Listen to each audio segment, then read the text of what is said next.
Bismillahirrahmanirrahim. Assalamualaikum warahmatullahi wabarakatuh. Salam sejahtera untuk kita semua. Yang saya hormati Ibu Dr. Manita Hasim, MSI, selaku dosen pengampu mata kuliah statistika, serta teman-teman yang hadir pada kesempatan kali ini. Puji syukur kehadirat Tuhan Yang Maha Esa, karena pada hari ini saya dapat mempresentasikan hasil penelitian yang berjudul Hubungan durasi penggunaan Artificial Intelligence dengan produktivitas belajar mahasiswa. Semoga presentasi ini dapat berjalan dengan lancar dan memberikan manfaat bagi kita semua.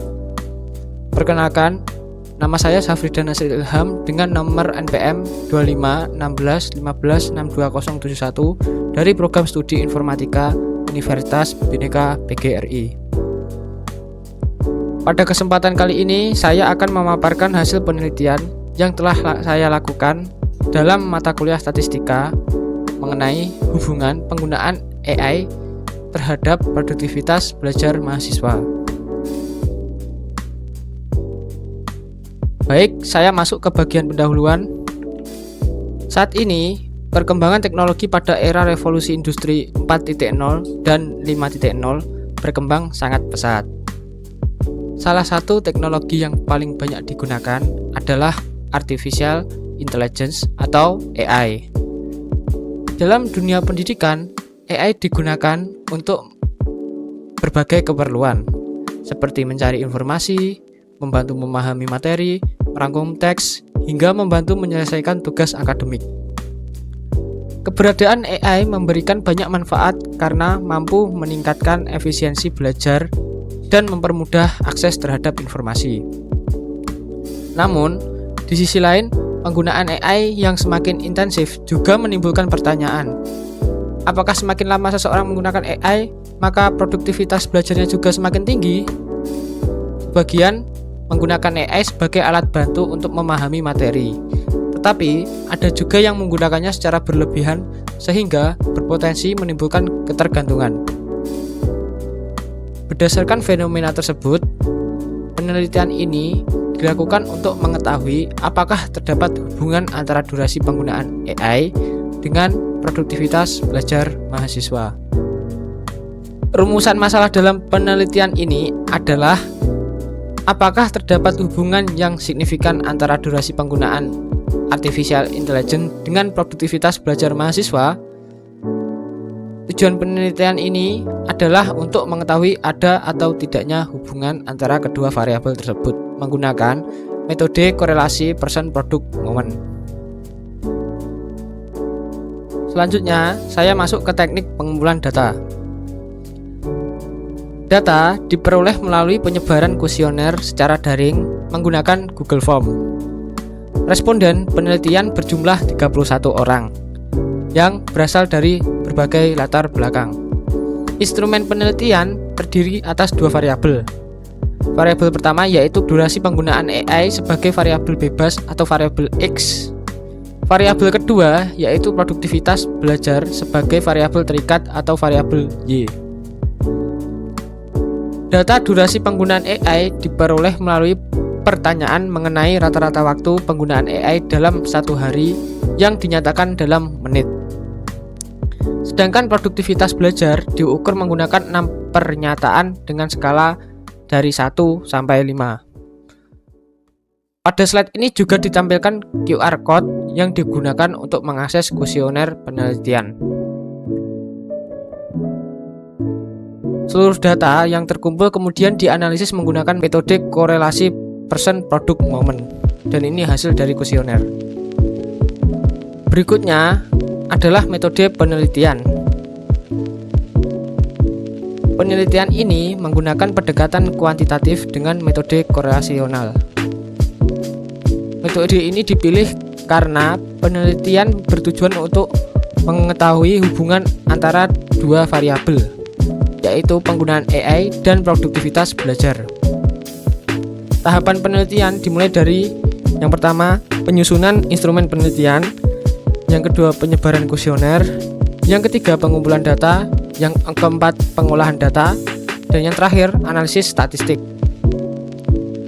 Pengujian dilakukan menggunakan korelasi persen produk momen pada taraf signifikasi 5%. Hipotesis penelitian yang digunakan adalah H0, yang dimana tidak terdapat hubungan yang signifikan antara durasi penggunaan AI dengan produktivitas belajar, dan H1, terdapat hubungan yang signifikan antara durasi penggunaan AI dengan produktivitas belajar. Selanjutnya, saya masuk ke hasil dan pembahasan. Yang ke-1, statistik deskriptif. Berdasarkan hasil analisis statistik deskriptif, jumlah responden yang berpartisipasi sebanyak 31 orang. Durasi penggunaan AI memiliki rata-rata sebesar 46,45 menit per hari. Nilai minimum penggunaan AI adalah 5 menit dan maksimum 120 menit per hari. Sementara itu, produktivitas belajar memiliki rata-rata skor sebesar 21,48.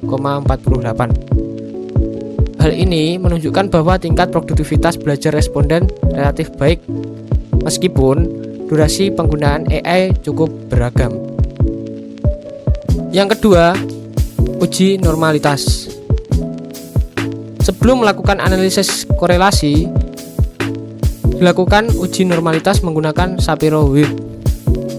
Hasil menunjukkan bahwa variabel produktivitas belajar memiliki nilai signifikasi sebesar 0,202 yang berarti berdistribusi normal. Sedangkan variabel penggunaan AI memiliki nilai signifikasi sebesar 0,000 sehingga tidak berdistribusi normal. Meskipun demikian, penelitian tetap melanjutkan analisis menggunakan korelasi persen produk momen sesuai metode yang telah saya tetapkan. Yang ketiga, pengujian hipotesis. Berdasarkan hasil perhitungan manual maupun menggunakan SPSS, diperoleh nilai koefisien korelasi sebesar R sama dengan minus 0,150. Nilai tersebut menunjukkan hubungan negatif yang sangat lemah antara durasi penggunaan AI dan produktivitas belajar. Kemudian dilakukan perbandingan dengan nilai R-tabel. Nilai R-tabel pada taraf signifikasi 5% dengan berjumlah responden 31 orang adalah sebesar 0,355. Karena nilai absolut R hitung yaitu minus 0,150 lebih kecil daripada R-tabel yaitu 0,355, maka H0 diterima dan H1 ditolak. Selanjutnya, hasil penelitian menunjukkan bahwa tidak terdapat hubungan yang signifikan antara durasi penggunaan AI dengan produktivitas belajar mahasiswa. Artinya, lama seseorang menggunakan AI tidak secara langsung menentukan tinggi atau rendahnya produktivitas belajar. Produktivitas belajar kemungkinan lebih dipengaruhi oleh faktor lain seperti motivasi belajar, manajemen waktu, metode belajar, lingkungan belajar, dan kemampuan individu dalam memanfaatkan teknologi secara efektif. Dengan kata lain, yang lebih penting bukan seberapa lama AI digunakan, tetapi bagaimana AI tersebut dimanfaatkan dalam mendukung proses pembelajaran. Kesimpulan, berdasarkan penelitian yang telah dilakukan terhadap 30 responden, diperoleh nilai koefisien korelasi persen produk momen sebesar minus 0,150. Nilai tersebut menunjukkan bahwa hubungan antara durasi penggunaan AI dan produktivitas belajar berada pada kategori sangat lemah. Hasil penelitian juga menunjukkan bahwa tidak terdapat hubungan yang signifikan antara durasi penggunaan AI dengan produktivitas belajar mahasiswa. Dengan demikian, penggunaan AI dalam kegiatan belajar tidak dapat diukur hanya dari lamanya waktu penggunaan, tetapi juga perlu memperhatikan kualitas dan efektivitas pemanfaatannya. Pada kesempatan ini, saya mengucapkan terima kasih kepada Bapak Joko Iskandar, MKom, selaku Ketua Program Studi Informatika Universitas Bhinneka PGRI, serta Ibu Dr. Melita Hasim MSI selaku dosen pengampu mata kuliah statistika yang telah memberikan bimbingan, arahan, dan motivasi selama proses pembelajaran serta penyusunan penelitian ini.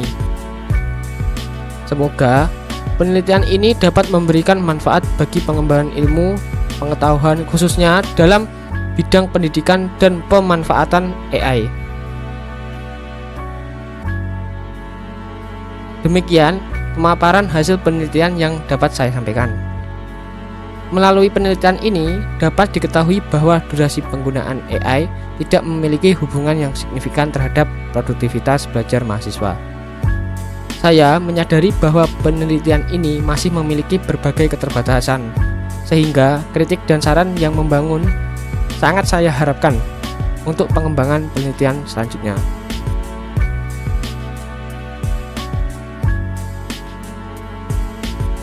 Sekian presentasi dari saya. Sekarang saya buka untuk sesi tanya jawab. Untuk Mas Davin atau Mas Reza, silahkan. Baik, terima kasih Saudara Nasril atas pemaparannya. Sebelumnya izin saya untuk bertanya terkait kenapa sih Saudara Nasril sendiri menggunakan Google Form sebagai instrumen penelitiannya? Mungkin Saudara bisa jawab. Izin menjawab Mas Reza, terima kasih pertanyaannya. Yang pertama, Google Form dipilih karena mudah digunakan dan dapat menjangkau responden secara cepat serta mempermudah proses pengumpulan dan pengolahan data. Selain itu, hasil responden dapat langsung direkap secara otomatis sehingga lebih efisien. Mungkin itu saja jawaban dari saya, Mas Reza. Terima kasih. Baik, terima kasih Saudara Nasril atas jawabannya. Sama-sama. Untuk pertanyaan dari saya, mengapa Anda memilih metode korelasi person product moment? Baik, izin menjawab. Saya memilih metode korelasi person product moment karena tujuan penelitian ini adalah untuk mengetahui ada atau tidaknya hubungan antara dua variabel kuantitatif, yaitu durasi penggunaan AI dan produktivitas belajar. Selain itu, metode ini juga sesuai dengan materi yang telah dipelajari pada mata kuliah statistika. Mungkin itu saja jawaban dari saya. Baik, untuk sesi tanya jawab saya tutup. Mungkin itu saja yang dapat saya sampaikan. Terima kasih atas perhatian dan waktu yang telah diberikan. Sekian, wabillahi taufiq wal hidayah. Wassalamualaikum warahmatullahi wabarakatuh.